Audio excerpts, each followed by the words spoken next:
मैं वसुंधरा काशीकर सोलापुर की जनता की ओर से माननीय प्रधानमंत्री जी का तहे दिल से स्वागत करती हूँ। मैं अनुरोध करती हूँ माननीय विधायक श्री राम सातपुते जी से कि वे प्रधानमंत्री जी का स्वागत एवं सत्कार किए। कृपया शांतता बनाए रखें, मेरा सबसे अनुरोध है। सोलापुर के बुनकरों की ओर से प्रधानमंत्री जी की 10 वर्ष की उपलब्धियां इस नैपकिन पर बुनकर प्रधानमंत्री जी को समर्पित करने जा रहे हैं।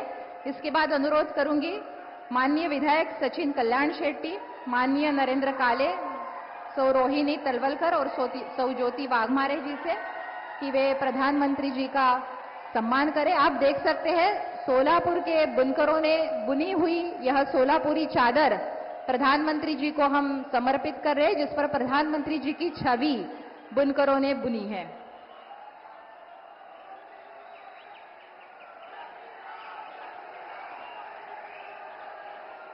मैं अनुरोध करती हूं माननीय उप मुख्यमंत्री श्री देवेंद्र जी फडणवीस से कि वे सभा को संबोधित करें।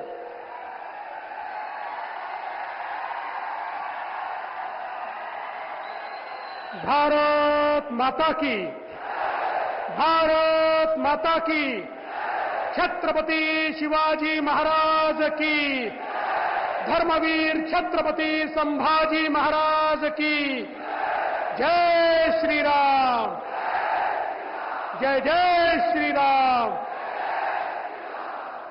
मंचावर उपस्थित अखिल विश्वातील सर्वाधिक लोकप्रिय प्रधानमंत्री माननीय नरेंद्र मोदी जी, गुलाबराव पाटील जी, जय सिद्धेश्वर शिवाचार्य महास्वामी जी, आपल्या सर्वांचे लाडके उमेदवार, गरीबाचा पोरगा, ऊसतोड कामगाराचा पोरगा, सामान्य माणसाचा पोरगा असलेले रामभाऊ सातपुते, आमदार सुभाष देशमुख जी, आमदार विजयराव देशमुख जी, सचिन कल्याण शेट्टी जी, समाधान अवताडे जी, यशवंत माने जी, प्रशांत परिचारक जी, या ठिकाणी उपस्थित राजाभाऊ सरवळे जी, शोभाताई बनशेट्टी, विक्रम देशमुख जी, राजन पाटील जी, शहाजी पवार जी, लक्ष्मणराव ढोबळे जी, नरेंद्र काळे जी, शिवानंद पाटील जी, नरसिंग मेंग जी, या ठिकाणी उपस्थित किशोर देशपांडे जी, शिवाजी सावंत जी, ज्योतिताई वाघमारे, रोहिणीताई तळसकर, अमोल शिंदे, दीपकराव साळुंके, दीपक भोसले, विनायक महिंद्रकर, मंचावरील सर्व मान्यवर आणि उपस्थित माझ्या माता भगिनी आणि बंधूंनो, खरं म्हणजे या ठिकाणी संतांच्या स्पर्शाने पावन झालेल्या देवभूमी सोलापूरमध्ये आपल्या सगळ्यांच्या वतीनं मी माननीय मोदी साहेबांचं मनपूर्वक स्वागत करतो। ही देवभूमी आहे, कारण पूर्वेकडनं स्वामी समर्थांचा आशीर्वाद आहे, पश्चिमेकडनं पांडुरंगाचा आशीर्वाद आहे, उत्तरेकडनं आई तुळजाभवानीचा आशीर्वाद आहे, दक्षिणेकडनं दत्तप्रभूंचा आशीर्वाद आहे आणि मध्ये रेवण सिद्ध असलेले सिद्धरामेश्वराचा आशीर्वाद या सोलापूरच्या नगरीला मिळालेला आहे। बंधू भगिनींनो, खऱ्या अर्थानं या निवडणुकीमध्ये ही जी काही लढाई आहे ही राम सातपुते आणि प्रणिती शिंदेतली नाही आहे। ही लढाई माननीय नरेंद्र मोदीजी यांना प्रधानमंत्री बनवायचं आहे की 26 पक्षाची खिचडी, त्या खिचडीला जागा द्यायची आहे, याची खऱ्या अर्थानं ही लढाई आहे। तुम्ही मला सांगा, कोण देशामध्ये प्रधानमंत्री पाहिजे? कोण प्रधानमंत्री पाहिजे? कोण देश सांभाळू शकतं? बंधू भगिनींनो, देशामध्ये कोविडची महामारी आल्यानंतर तुम्हाला आम्हाला जिवंत ठेवण्याकरता ज्या व्यक्तीने देशाला नेतृत्व दिलं ते मोदीजी आहेत। या देशामध्ये ज्या ज्यावेळी आतंकवादाने आपलं डोकं वर काढलं त्यावेळी घुसून सर्जिकल स्ट्राईक करणारे मोदीजी आहेत। माझा तुम्हाला सवाल आहे, ही जी खिचडी तयार झाली आहे, खिचडी राहुल गांधींची खिचडी, सांगा देशामध्ये कोविड सारखी स्थिती तयार झाली, देशामध्ये युद्धाची स्थिती तयार झाली. राहुल गांधी नेतृत्व करू शकतात का? शरद पवार करू शकतात का? उद्धव ठाकरे करू शकतात का? मुलायम सिंगांचा पोरगा करू शकतो का? लालू प्रसादचा पोरगा करू शकतो का? ममता बॅनर्जी करू शकते का? स्टॅलिन करू शकतो का? मग एकच व्यक्ती या देशामध्ये देशाचं नेतृत्व करू शकतो आणि त्या व्यक्तीचं नाव आहे तुमचे आमचे या देशाचे माननीय नरेंद्र मोदीजी. बंधू भगिनींनो, या सोलापूरवर मोदीजींचं प्रेम आहे, सोलापूरकरांचं मोदीजींवर प्रेम आहे. पण यावेळेस प्रेम व्यक्त करायचं असेल तर ते राम सातपुतेच्या माध्यमातून करावं लागेल. रामची बटन दाबली की थेट मोदीजीपर्यंत तुम्ही पोहोचणार आहात. आणि मी खऱ्या अर्थानं तुम्हाला एवढंच सांगण्याकरता आलो आहे. विकासाची कामं आपण पाहतोय, बदललेला जिल्हा आपण पाहतोय, रस्त्यांची कामं पाहतोय, पिण्याची पाईपलाईन या ठिकाणी येते आहे, हे आपण सगळे बघतोय. आणि आता आयटीचं हब बनवायचं असल्यामुळे बिना एअरपोर्टचं आयटी हब बनत नाही. एअरपोर्टचं काम देखील या ठिकाणी चाललेलं आहे, ते देखील आपण सगळे मिळून पाहतोय. पण या ठिकाणी मला दुर्दैवाने म्हणावं असं वाटतं की आपल्या विरोधात जे उमेदवार आहेत त्यांचे विचार बघा. वडील म्हणतात या देशामध्ये हिंदू आतंकवाद आहे आणि मुलगी म्हणते पुलवामाचा हल्ला हा भाजपवाल्यांनी घडवलेलं षडयंत्र आहे. अरे लाज वाटली पाहिजे. अरे जाऊ द्या, निवडणुका येतील, निवडणुका जातील, पण शहीदांचा अपमान, जवानांचा अपमान सोलापूरकर सहन करणार आहेत का? हा माझा तुम्हाला सवाल आहे. जवानांचा अपमान आणि शहीदांचा अपमान सहन होणार नाही. यांना घरचा रस्ता दाखवा आणि येत्या 7 तारखेला गरिबाचं पोर असलेला तुमचा उमेदवार, खरं म्हणजे चहावाल्या प्रधानमंत्र्यांच्या सोबत गरिबाचा पोरगा शोभतो, सोन्याचा चमचा घेतलेले सोबत नाही.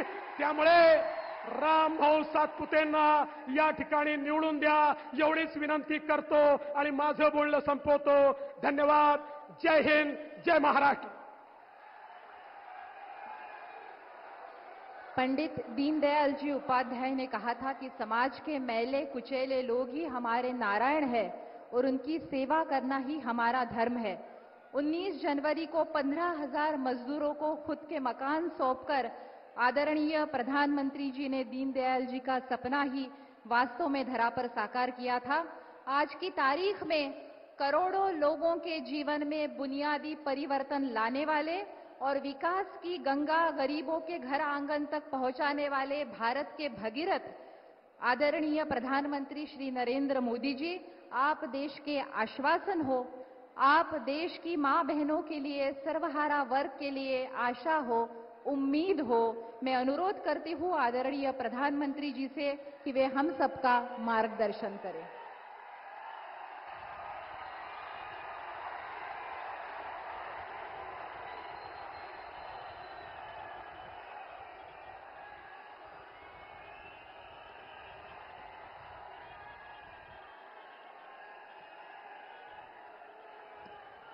भारत माता की, भारत माता की, भारत माता की.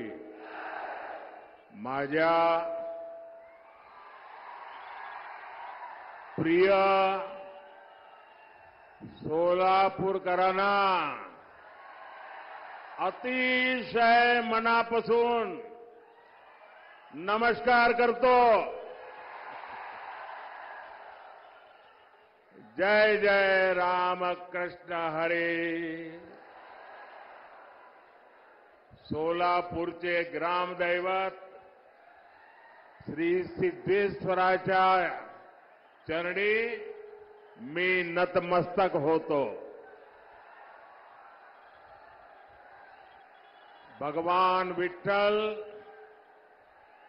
और जगतगुरु बसवेश्वरा की इस धरती का ये आशीर्वाद छत्रपति शिवाजी महाराज की धरती पर ये जन सैलाब, ये उत्साह साफ साफ बता रहा है, फिर एक बार, फिर एक बार, फिर एक बार, साथियों,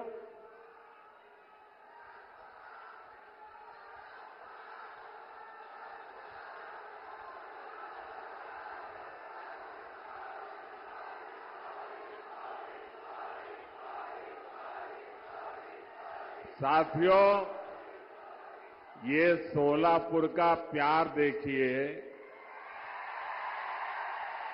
ये 2024 में मैं दूसरी बार आपके पास आया, लेकिन साथियों, जब जनवरी में आया था तब कुछ लेकर के आया था, आपके हकों को पूरा करने के लिए आया था, कुछ देने के लिए आया था। लेकिन आज मैं आपसे कुछ मांगने के लिए आया हूं, और मांगने के लिए इसलिए आया हूं कि आगे मैं बहुत कुछ देना चाहता हूं, और मुझे धन दौलत नहीं चाहिए, मुझे यश कीर्ति नहीं चाहिए, मुझे आपके आशीर्वाद चाहिए। और मैं आपसे आशीर्वाद मांगने के लिए आया हूं। साथियों, इस चुनाव में आप अगले 5 वर्ष के लिए विकास की गारंटी को चुनेंगे। दूसरी ओर वो लोग हैं जिन्होंने 2014 से पहले देश को भ्रष्टाचार, आतंकवाद और कुशासन के गर्त में धकेल दिया था। अपने कलंकित इतिहास के बाद भी कांग्रेस फिर से देश की सत्ता हथियाने का सपना देख रही है। इन्हें अंदाजा ही नहीं कि पहले 2 चरण के चुनाव में ही इंडी अगाड़ी का डिब्बा गोल हो चुका है। भाइयों बहनों, एक और आपका ये सेवक मोदी सर झुका करके आपके पास आता रहता है। आपने 10 साल तक मोदी को परखा है, उसके एक एक कदम को देखा है, उसके एक एक शब्द को नापा है। आप मोदी को भली भांति जानते हैं। दूसरी ओर इंडी अगाड़ी में नेता के नाम पर महायुद्ध चल रहा है। अब मुझे बताइए भाई, इतना बड़ा देश जिसका नाम तय नहीं है, जिसका चेहरा पता नहीं है, क्या इतना बड़ा देश उनके हाथ में आप दे सकते हैं क्या? कोई गलती से भी दे सकता है क्या? भाइयों बहनों, ये लोग इन दिनों सत्ता हथियाने के लिए देश तो बंटवारे करते ही रहे हैं, अब एक नया फॉर्मूला लाए हैं। ये फॉर्मूला लाए हैं 5 साल में 5 पीएम, हर वर्ष 1 पीएम। वो जितना खजाना लूटना है लूटेगा, फिर दूसरे साल दूसरा पीएम, फिर वो लूट करेगा, तीसरे साल तीसरा पीएम, चौथे साल चौथा पीएम, 5वें साल 5वां पीएम। क्यों भाई? और यहां नकली शिवसेना वाले क्या कहते हैं मालूम है? ये नकली शिवसेना वाले तो कह रहे हैं कि उनके यहां तो पार्टी में पीएम पद के लिए ढेर सारे लोग हैं। और उनके एक बड़बोले नेता ने तो कह दिया, हम 1 साल में 4 पीएम बनाए तो उसमें भी क्या जाता है। आप मुझे बताइए, 5 साल 5 पीएम जैसे फॉर्मूला से इतना बड़ा देश चल सकता है क्या? जरा मन से बताइए ना, मुझे पता चले। चल सकता है क्या? कभी भी उस दिशा में हम जा सकते हैं क्या? नहीं चल सकता ना। लेकिन उन्हें अब यही एक रास्ता बचा है सत्ता हथियाने का, क्योंकि उन्हें देश नहीं चलाना है, उन्हें आपके भविष्य की चिंता नहीं है, उन्हें तो मलाई खानी है, मलाई। भाइयों और बहनों, ये हमारा महाराष्ट्र सामाजिक न्याय की धरती है। इस धरती ने ज्योतिबा फुले, सावित्रीबाई फुले, बाबा साहब आंबेडकर के रूप में ऐसी महान संतानें दी हैं जिन्होंने समाज के सबसे कमजोर वर्गों को ताकत दी, प्रेरणा दी। आपने कांग्रेस के 60 साल का शासन भी देखा है और आपने मोदी के 10 साल का सेवा काल भी देखा है। पिछले 10 वर्षों में सामाजिक न्याय के लिए जितना काम हुआ उतना आजादी के बाद इसके पहले कभी नहीं हुआ था।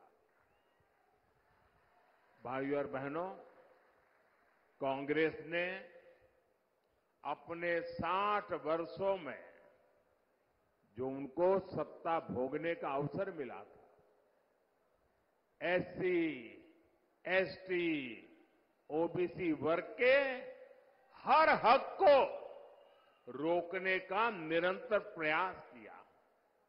और उसके पीछे उनकी फिलॉसफी थी। उनकी फिलॉसफी ये थी कि इनको ऐसे ही रहने दो ताकि वो हमारे आश्रित रहे और जब चाहे तब हम उनसे जो वोट चाहिए वो लेते रहे। जानबूझ करके ऐसा किया। लेकिन मोदी का तो आपका दिल का नाता है, दिल का। और इसलिए 10 वर्षों में हमने सच्चे सामाजिक न्याय पर अभूतपूर्व बल दिया है। और मैंने एक बार कहा था सोलापुर में, मेरे यहां अहमदाबाद में जो मिल मजदूर थे उसमें हमारे पद्मशाली समाज के लोग बहुत थे। और कोई हफ्ता मेरे जीवन में ऐसा नहीं गया होगा कि मुझे किसी न किसी पद्मशाली परिवार ने भोजन न कराया हो। और एक प्रकार से मैं उनका नमक खा करके बड़ा हुआ हूं। और आज मैं जो गरीबों की सेवा कर रहा हूं ना, मैं उनका कर्ज चुका रहा हूं। हमने ओबीसी कमीशन को संवैधानिक दर्जा दिया, मेडिकल की परीक्षा में ओबीसी आरक्षण लागू किया। ये भाजपा है जिसने एससी एसटी के आरक्षण में जो पॉलिटिकल आरक्षण होता है वो हर 10 साल में बढ़ाना होता है। पहले अटल जी की सरकार को मौका मिला था, उन्होंने 10 साल बढ़ाया, फिर मोदी को मौका मिला, हमने भी 10 साल बढ़ाया।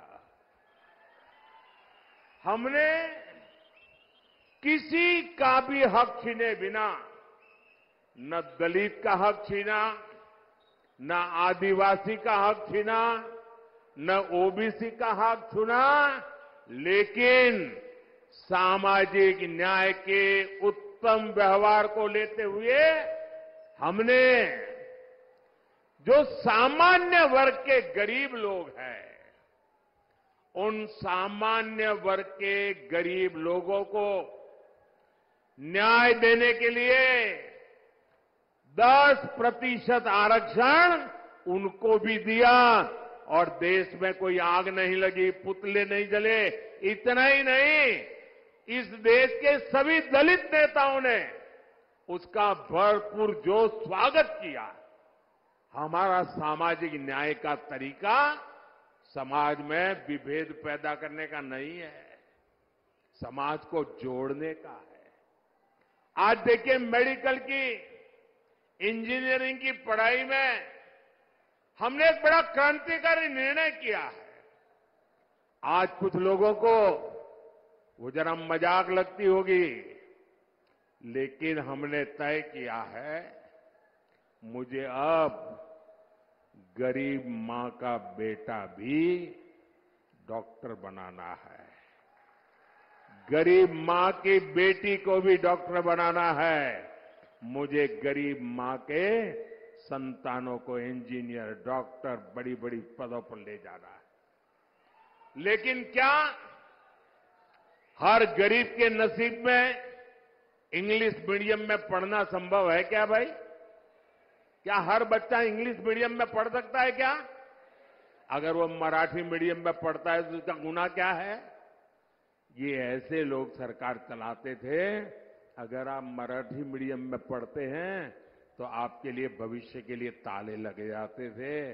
मोदी ने सामाजिक न्याय के लिए कह दिया, अब डॉक्टर बनना है तो भी मराठी भाषा में बन सकते हो, इंजीनियर बनना है तो भी मराठी भाषा में बन कर सकते हो, अंग्रेजी नहीं आएगी तो भी आप देश चला सकते हो। भाइयों बहनों, ये मोदी का सपना है।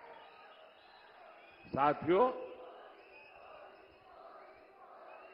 कांग्रेस कभी नहीं चाहती थी कि देश में दलित, आदिवासी और ओबीसी लीडरशिप देश का नेतृत्व करे। ये वही कांग्रेस है जिसने डॉक्टर बाबा साहब आंबेडकर से लेकर के बाबू जगजीवन राम जी तक हर दलित नेता का अपमान किया। बाबा साहब को भारत रत्न भी तब मिला जब बीजेपी से सहयोग के केंद्र में कांग्रेस विरोधी सरकार चलती थी।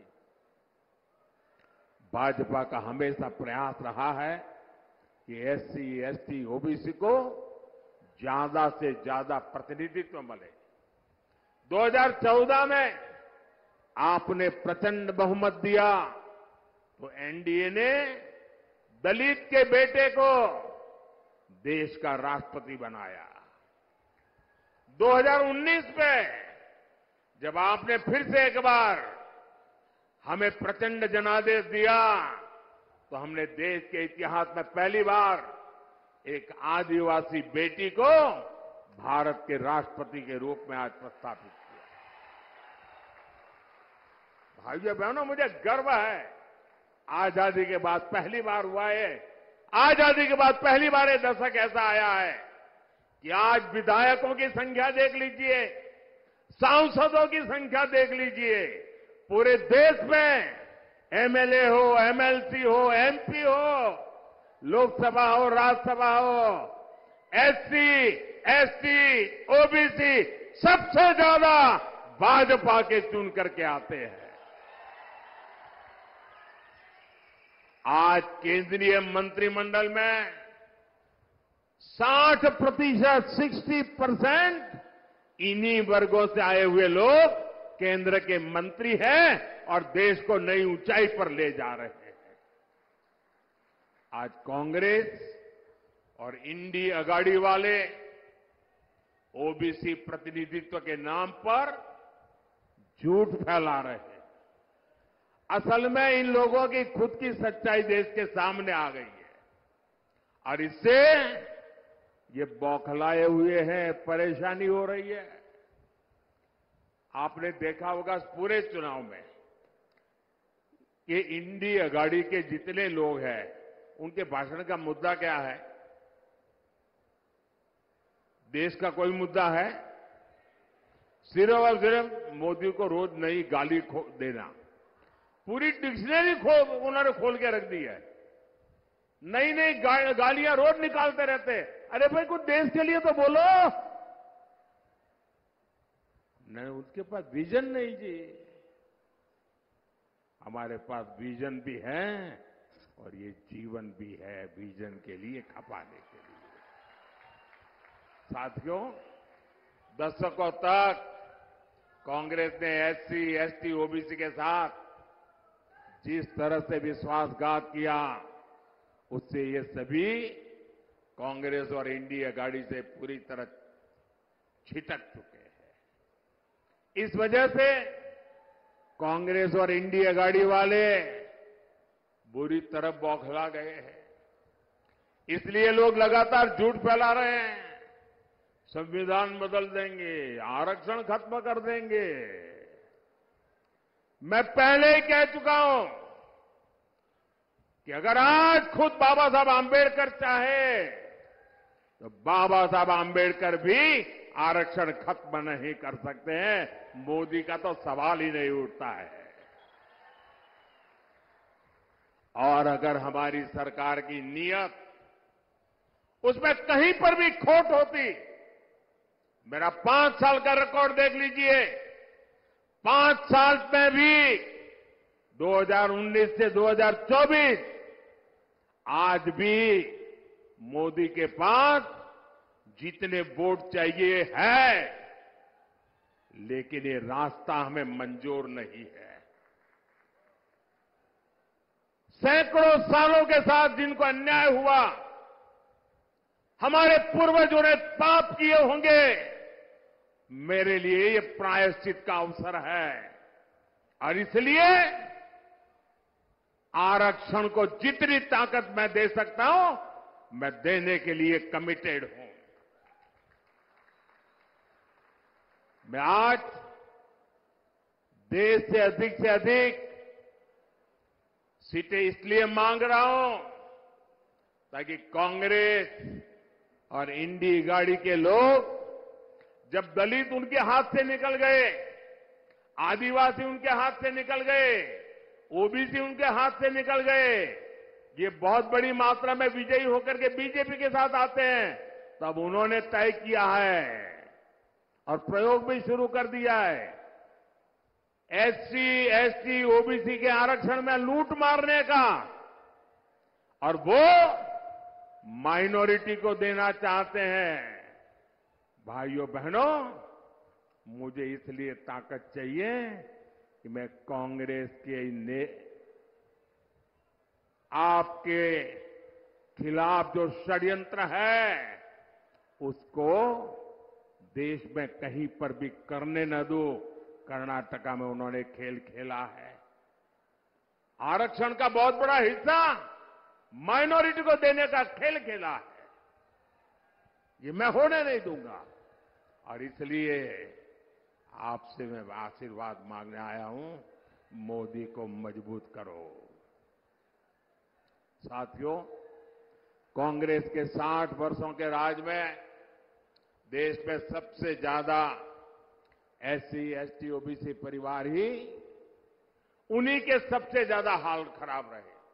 आप अपने गांव में देख लीजिए, अगर गांव के बाहर झूपड़ी में रहना पड़ता है कौन है? हमारे एसटी समाज के लोग हैं। मुसीबत में जीना पड़ता है कौन है?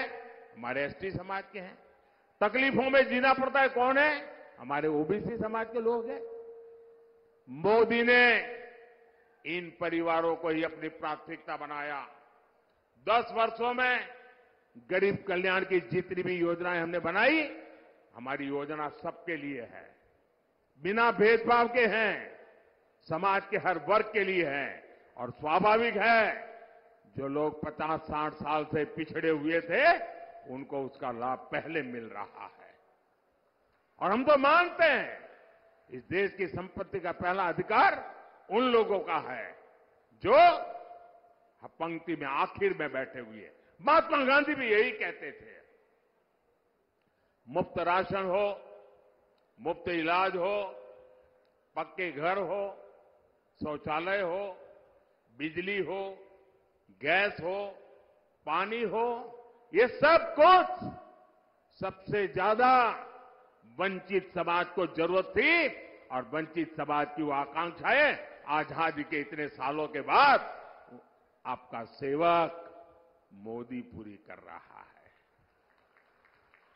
भाई वहां वो सज्जन तस्वीर लेके आए हैं, मैंने तस्वीर देख लिया। बैठिए, पीछे आप लोगों को परेशान कर रहे हैं। आपका मैं बहुत आभारी हूं आपके प्यार के लिए, लेकिन औरों को परेशान मत करो भाई। एससी, एसटी, ओबीसी परिवारों को इन योजनाओं से जोड़ने के लिए हमारी सरकार घर घर पहुंची है, गांव गांव पहुंची है। साथियों, कांग्रेस ने 100 से ज्यादा देश के जिलों को ही पिछड़े घोषित करके उनको अपने हाल पर छोड़ दिया था। इन जिलों में सबसे ज्यादा एससी और एसटी परिवार के लोग रहते हैं। हमने उसको एक नया रूप दिया, नया मिशन लिया और हमने उसको एस्पिरेशनल डिस्ट्रिक्ट बनाया, आकांक्षी जिला बनाया। और उसका मेरी ऑफिस से डेली मॉनिटरिंग होता है। परिणाम यह है कि गरीबों की भलाई के लिए की योजनाएं, एस्पिरेशनल डिस्ट्रिक्ट की योजनाएं, अब एस्पिरेशनल ब्लॉक की योजनाएं, डेली मॉनिटरिंग, हर चीज की जानकारी, उसका परिणाम यह है कि आज 10 साल के मोदी के कार्यकाल में इतने कम समय में देश में पहली बार 25 करोड़ गरीब गरीबी से बाहर निकले हैं भाइयों। और ज्यादातर इन्हीं जिलों से लोग हैं। और इसलिए मैं कहता हूं, जब नीयत सही होती है ना, तो नतीजे भी सही मिलते हैं।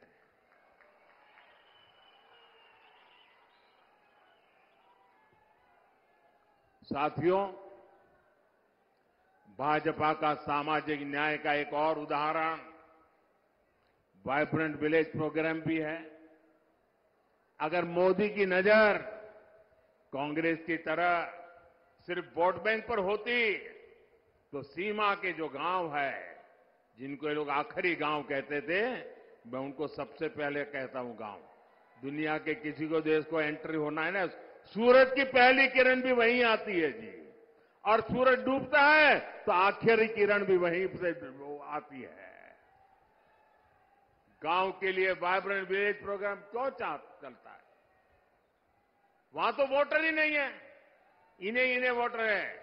लेकिन मेरे लिए वोटर मायने बाद में रखता है, पहले वो मेरे देश का नागरिक है। मेरे देश का 140 करोड़ नागरिक में से एक है वो मेरी सीमा का प्रहरी है। अगर मोदी की नजर कांग्रेस की तरफ सिर्फ वोट बैंक पर होती, तो 24,000 करोड़ रुपए की पीएम जनमन योजना बना करके आदिवासियों में भी जो सबसे पिछड़ी जनजातियां हैं, उनके लिए अलग से योजना न बनाता और उनके कल्याण के लिए काम न करता। ये वोटर ज्यादा नहीं है, संख्या कम है, लेकिन मेरे देश के आखिरी व्यक्ति को भी मैं मजबूत बनाना चाहता हूं। हमने विश्वकर्मा योजना लाए, जिनके हाथों में सामर्थ्य है, जिनकी उंगलियों में सामर्थ्य है।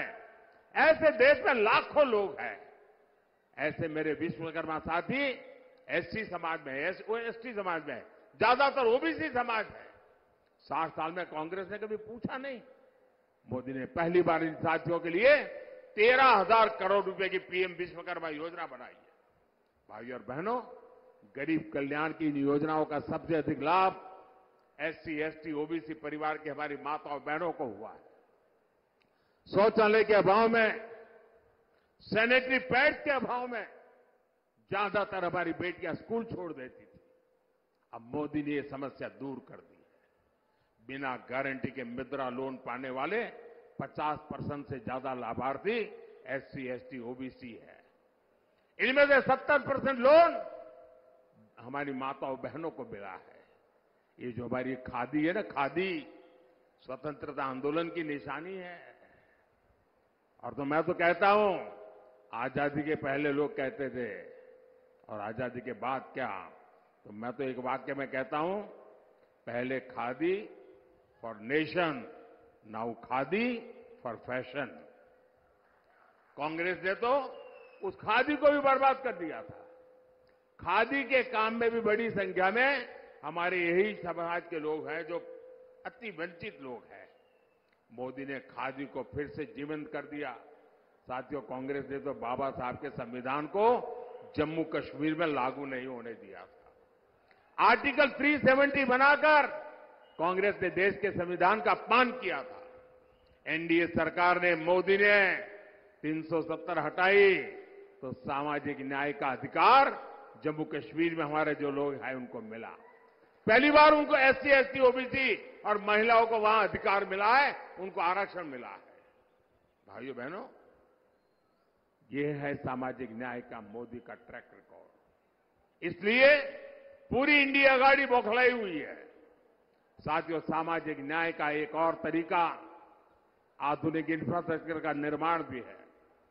कांग्रेस ने बरसों तक गांवों और शहरों में खाई बनाकर रखी, कुछ ही शहरों के विकास पर फोकस किया। एनडीए सरकार देश के हर कोने के विकास के लिए प्रतिबद्ध है।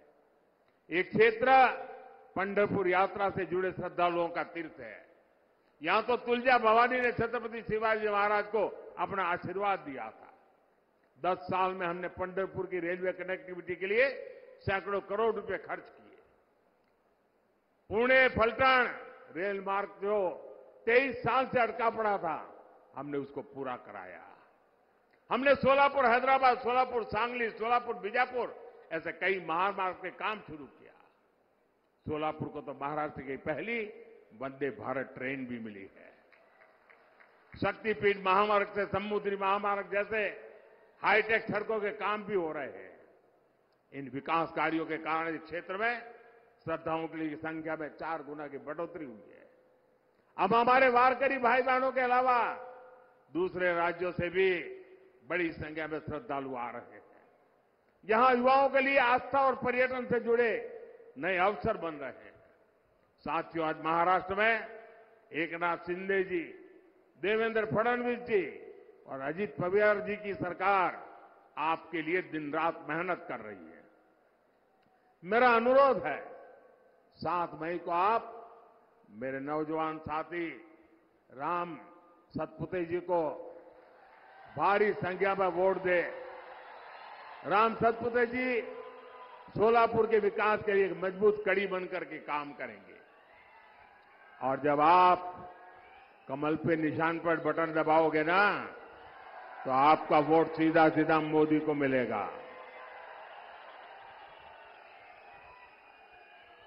तो ज्यादा से ज्यादा मतदान कराओगे, हर पोलिंग बूथ जीतोगे, पुराने सारे रिकॉर्ड तोड़ोगे, जब मेरा एक और काम करोगे